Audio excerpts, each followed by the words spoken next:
बदायूं में पत्नी ने ही पति को उतारा था मौत के घाट। 24 मई को पत्नी ने पति की रॉड मारकर की थी हत्या। लूट की झूठी साजिश बनाकर पुलिस को किया गुमराह। पुलिस ने 24 मई को ही हत्या में किया बड़ा खुलासा। आरोपी पत्नी को गिरफ्तार कर पुलिस ने भेजा जेल। पति की सोते समय सिर में रॉड मारकर पत्नी ने की थी हत्या। पत्नी ने ही पति की हत्या कर थाने में अज्ञात बदमाशों पर लूट के विरोध करने पर हत्या करने का आरोप लगाया। पूरा मामला इस्लाम नगर थाना क्षेत्र के अलीपुर का।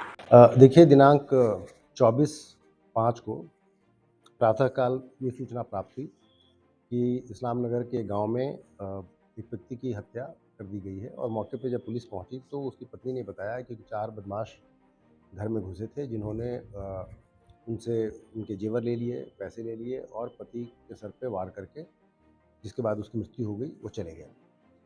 घटना स्थल का निरीक्षण करने के बाद और मौके पर जांच पड़ताल करने के बाद इस घटना के अनावरण के लिए, क्योंकि बहुत ही संवेदनशील घटना थी, 3-4 टीमें लगाई गईं और करीब 48 घंटे के प्रयास के बाद इस घटना का खुलासा करते हुए इस घटना में जो अभियुक्त महिला पत्नी, उनको गिरफ्तार कर लिया गया है और उनकी निशानदेही पे हत्या का वेपन भी बरामद कर लिया गया है। और उन्हीं की निशानदेही पे जो जेवर वो उनके द्वारा बताया गया था कि बदमाश ले गए, वो जेवर भी बरामद करा दिए गए हैं उनके द्वारा। घटना के बारे में जानकारी प्राप्त करने पे ये पता चला है कि जो अभियुक्ता हैं, उनका अपने पति से पिछले 11 सालों से ज़मीन बेच करके जो पैसे उसने ब्याज पे लगाए थे, उसको लेकर के विवाद चल रहा था।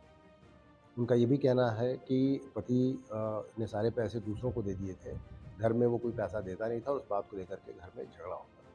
घटना की रात में भी जब पति वापस आया काम से, उनका इन्हीं बातों को लेकर के आपस में झगड़ा हुआ, जिसमें जो अभियुक्ता है उसने उनके सर पे लोहे की रॉड से वार किया और पति के गिर जाने के बाद दोबारा वार करके उसकी हत्या कर दी। और फिर अपना जुर्म छुपाने के लिए उसने एक झूठी कहानी बनाई, जिसमें उसने बताया कि बाहर से बदमाशों ने आकर के लूटपाट के सिलसिले में पति की हत्या कर दी। घटना के खुलासे के बाद अभियुक्ता को गिरफ्तार कर लिया गया है और उनकी निशानदेही पे हत्या का वेपन और जो लूटपाट के जो जेवर थे, उन्हीं की निशानदेही पे जो लूटे नहीं गए थे, उनके द्वारा छुपाए गए थे, वो बरामद कर लिया गया है। उनसे पूछताछ करके अग्रिम कार्रवाई की जा रही है।